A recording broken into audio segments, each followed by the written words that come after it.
Hello everyone, आप सभी का फिर से स्वागत है। ये एनसीईआरटी हिस्ट्री का सार संग्रह है। इसमें क्लास 6 टू 12 तक के हिस्ट्री को अच्छे से कवर किया जा रहा है। आज का टॉपिक है मराठों का उदय, अध्याय 32। सबसे पहले विषय विस्तार के बारे में डिस्कस करेंगे, यानी इस टॉपिक के अंतर्गत किस किस पॉइंट को डिस्कस किया जाएगा।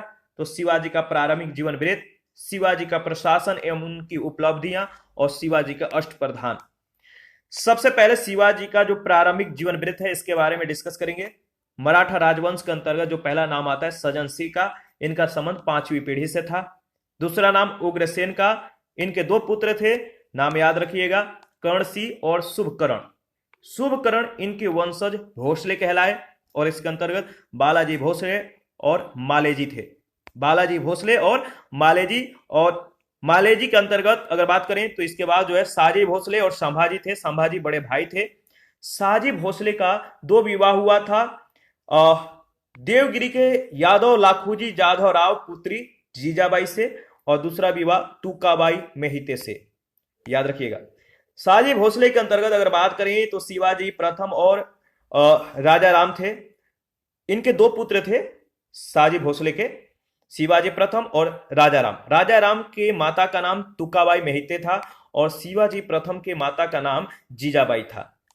ठीक है। राजा राम के पत्नी का नाम ताराबाई था। इसके बाद शिवाजी सेकंड का क्रम आता है, याद रखिएगा। संभाजी, संभाजी के बाद साहू जी, और साहू जी के बाद जो है दो स्वतंत्र शासक थे। उत्तर में सतारा साहू जी और दक्षिण कोल्हापुर शिवाजी द्वितीय, और इसके बाद राजा राम सेकंड का जो है क्रम आता है। अगर बात करें तो देखिए, शाहजी ने पूना की जागीर अपनी अपेक्षित पत्नी जीजाबाई और उनके नाबालिग बेटे शिवाजी के जिम्मे जो है छोड़ दी थी। मात्र 18 वर्ष की उम्र में 1645 से 47 ईस्वी में पूना के समीप रायगढ़, कुंडाना और तोरण के पहाड़ी किलों को जीतकर शिवाजी अपने पराक्रम का परिचय दे चुके थे। 1647 ईस्वी में शिवाजी के अभिभावक दादा कोंडदेव की मृत्यु हो गई। शिवाजी का देश विजय का वास्तविक समय 1656 ईस्वी में आरंभ हुआ, जब उन्होंने मराठा सरदार चंद्रराव मौर्य से जावली का राज जीत लिया तथा रायगढ़ को अपनी राजधानी बनाया। जावली की विजय से वह मवाली क्षेत्र के निर्विवाद स्वामी बन बैठे, बिना विरोध के स्वामी बन बैठे। परिणाम स्वरूप सतारा क्षेत्र और तटवर्ती पट्टी कोकड़ को अपने अधिकार में ले लिया। बीजापुर ने उनके विरुद्ध जो है कड़ा कदम उठाने का फैसला लिया। उसने 10,000 घुड़सवार सैनिकों के साथ अफजल खान नामक एक प्रमुख बीजापुरी सरदार को शिवाजी के विरुद्ध भेजा और उसे निर्देश दिया कि जैसा भी हो वह उसे बंदी बना ले। शिवाजी के सैनिक जो थे खुली लड़ाई के अभ्यस्त नहीं थे, इसीलिए अफजल खां की विशाल सेना को देखकर जो शिवाजी के सैनिक थे वो भयभीत हो गए, डर गए। अफजल खां ने शिवाजी को व्यक्तिगत मुलाकात के लिए निमंत्रण भेजा और वादा किया कि वह उसे बीजापुर के सुल्तान से जो है माफी दिलवा देंगे। शिवाजी को कहीं शक था कि यह जो है अफजल खां की चाल है, इसलिए वह पूरी तैयारी के साथ उसके शिविर में गए और साहसिक अपने बखनख तथा कटाल से जो है अफजल खां की हत्या कर दी।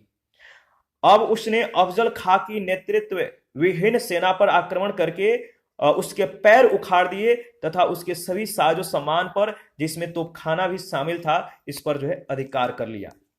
ठीक है। इस विजय से उत्साहित होकर मराठा सेना ने पनहाला के मजबूत किले पर जो अधिकार कर लिया तथा दक्षिण कोकड़ और कोल्हापुर के क्षेत्रों पर अपना अधिकार कर लिया।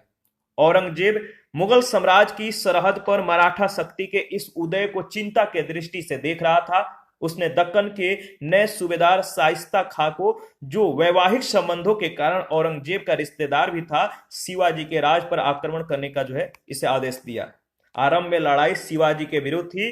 शाइस्ता खान ने पूना पर अधिकार करके जो है 1669 ईस्वी में उसे अपना मुख्यालय बना लिया। शिवाजी ने छापामार युद्धों से मुगलों को अत्यधिक परेशान किया तथा मराठों ने अप्रतिम वीरता का जो है परिचय दिया। शिवाजी ने एक साहसिक कदम उठाया। वह शाइस्ता खां के पूना स्थित शिविर में प्रवेश कर गए और रात में उसके हरम में आक्रमण कर दिया। शाइस्ता खां का बेटा और एक रक्षक जो है मारा गया तथा शाइस्ता खां घायल होकर भाग गया। इस साहसिक आक्रमण से खान की बहुत निंदा हुई और शिवाजी की प्रतिष्ठा जो है अत्यधिक बढ़ गई। तो ये क्रुद्ध शाह ने शाइस्ता खान का जो है तबादला करके उसे बंगाल का सूबेदार बना दिया और इस बीच शिवाजी ने एक और साहसी कार्रवाई की। उसने मुगलों के प्रमुख बंदरगाह सूरत पर आक्रमण कर दिया और उसे लूट लिया। जून 1664 ईस्वी में उसने आक्रमण किया था। इसके बाद पुरंदर की संधि और आगरा दरबार में शिवाजी की उपस्थिति के बारे में डिस्कस कर लेते हैं। इस समय इनकी क्या प्रतिक्रिया थी। शाइस्ता खां की विफलता के बाद औरंगजेब ने शिवाजी को परास्त करने के लिए आमेर के राजा जय सिंह को तैनात किया। जय सिंह औरंगजेब के सबसे विश्वस्त सलाहकारों में से एक था। उसे पूरी प्रशासनिक और सैनिक स्वायत्ता प्रदान की गई, जैसे उसे दक्कन में मुगल प्रतिनिधि पर किसी प्रकार निर्भर न रहना पड़े। पूर्व के सेनापतियों की तरह जयसिंह ने मराठों की शक्ति को कम आंकने की भूल नहीं की। उसने सावधानी के साथ कूटनीतिक और सैनिक तैयारियां की। उसने शिवाजी के सभी शत्रुओं और विरोधियों से सहायता देने की अपील की। पूना पहुंचकर जयसिंह ने शिवाजी के प्रदेशों में महत्वपूर्ण स्थल पुरंदर पर आक्रमण करने का फैसला किया। शिवाजी का परिवार और खजाना पुरंदर में ही था। जयसिंह ने बहुत नजदीक से पुरंदर पर घेरा डाला और उसे मुक्त कराने के मराठों के सभी प्रयत्नों का विफल कर दिया। घेरा कब डाला? 1665 ईस्वी में। जब शिवाजी को लगा कि अब किले की सुरक्षा नहीं कर पाएगा, तो उसने जयसिंह से समझौता वार्ता प्रारंभ कर दी। इस समझौते की सहमति निम्नलिखित शर्तों पर हुई। क्या शर्तें थी? पहला जो शर्त था, अगर बात करें तो शिवाजी के पास जो 35 किले थे, उनमें 23 किले और उनके आसपास के इलाके जिनसे प्रति वर्ष 4 लाख हुण की राजस्व की प्राप्ति होती थी, मुगलों को देने थे, तथा अन्य के 12 किले जो थे जिनकी सालाना आय 1 लाख हुण थी। इस शर्त पर शिवाजी के हाथों में रहने थे कि वह दिल्ली के अधिकार में रहेगा और उसके प्रति वफादार बना रहेगा। बीजापुर राज के जो दूसरा शर्त था, बीजापुर राज के 4 लाख हुण की आय के जो क्षेत्र शिवाजी के पास थे, वे उसे छोड़ दिए गए। इसके अतिरिक्त बालाघाट क्षेत्र के 5 लाख हुण की आय वाले जिन क्षेत्रों पर शिवाजी की नजर थी और जिसे जीतने का मंसूबा बांध रखा था, उन पर भी उसका दावा स्वीकार कर लिया गया। इनके स्थान पर उस सम्राट को 40 लाख हुण किस्तों में अदा करने थे। शिवाजी का अनुरोध क्या था कि उसे सम्राट की व्यक्तिगत सेवा से मुक्त रखा जाए। तो शिवाजी का जो अनुरोध था, उन्होंने अनुरोध किया कि सम्राट की जो व्यक्तिगत सेवा है, इस सेवा से उनको मुक्त रखा जाए, मतलब फ्री रखा जाए। इसलिए उसके स्थान पर उसके नाबालिग बेटे संभाजी को 5000 का मनसब प्रदान किया गया। परंतु शिवाजी ने वचन दिया कि अगर मुगल दक्कन में कोई युद्ध लड़ेंगे तो वह व्यक्तिगत रूप से उसमें शामिल होंगे। जय सिंह ने शिवाजी को आगरा जाकर सम्राट से मिलने के लिए राजी किया, परंतु शिवाजी की यह यात्रा सर्वथा निष्फल साबित हुई। दरबार में शिवाजी को 5000 मनसबदारों का दर्जा दिया गया, जो दर्जा उनके नाबालिग पुत्र को भी दिया गया था। इसे शिवाजी ने अपना अपमान समझा। शिवाजी का प्रशासन एवं उनकी जो उपलब्धियां थी, इसके बारे में डिस्कस कर लेते हैं। शिवाजी 4 लाख हुण की सालाना आमदनी वाले 23 किले मुगलों के हाथों में दे बैठे थे और इस क्षति की किसी भी प्रकार की भरपाई नहीं की जा सकती थी। वह मुगलों के साथ फिर से प्रतिद्वंदिता की भावना पालने लगे और 1670 ईस्वी में उन्होंने सूरत को पुनः लूटा। अगले 4 वर्षों के दौरान उन्होंने पुरंदर सहित अपने अनेक किले मुगलों से जीत लिए और मुगलों के प्रदेशों में, विशेष रूप से खानदेश और बरार में अंदर तक आक्रमण किए। 1674 ईस्वी में शिवाजी ने रायगढ़ में विधिवत राज मुकुट धारण किया। अब वह मराठा सरदारों में सबसे अधिक शक्तिशाली थे तथा अपने राज के विस्तार और सेना की विशालता की दृष्टि से जीर्ण शीर्ण दक्कनी सुल्तानों की बराबरी के दर्जे का दावा कर सकते थे या करने लगे थे। देखिए, राज तिलक का संस्कार संपादित करने वाले या कराने वाले पुरोहित गंगा भट्ट ने विधिवत यह घोषणा की कि शिवाजी उच्च वर्गीय क्षत्रिय हैं। यह घोषणा कर दी गई। शिवाजी चूंकि अब स्वतंत्र शासक थे, इसीलिए वह दक्कनी सुल्तानों के साथ किसी बागी सरदार की तरह नहीं, बल्कि समकक्ष राजा के रूप में संधि संबंध स्थापित कर सकते थे। शिवाजी ने बीजापुर यानी कर्नाटक पर आक्रमण करने की योजना बनाई, कुतुब शाह ने अपनी राजधानी हैदराबाद में शिवाजी का भव्य स्वागत किया और दोनों के मध्य एक औपचारिक समझौता हो गया, जिसमें तय हुआ कि कुतुब शाह शिवाजी को आर्थिक सहायता के तौर पर सालाना 1 लाख हुण यानी लगभग 5 लाख रुपया देगा और मराठा दरबार में अपना एक दूत रखेगा। कर्नाटक में जो प्रदेश जीते जाएंगे तथा लूट का जो माल प्राप्त होगा वह सब दोनों आपस में बराबर बराबर जो है बांट लेंगे।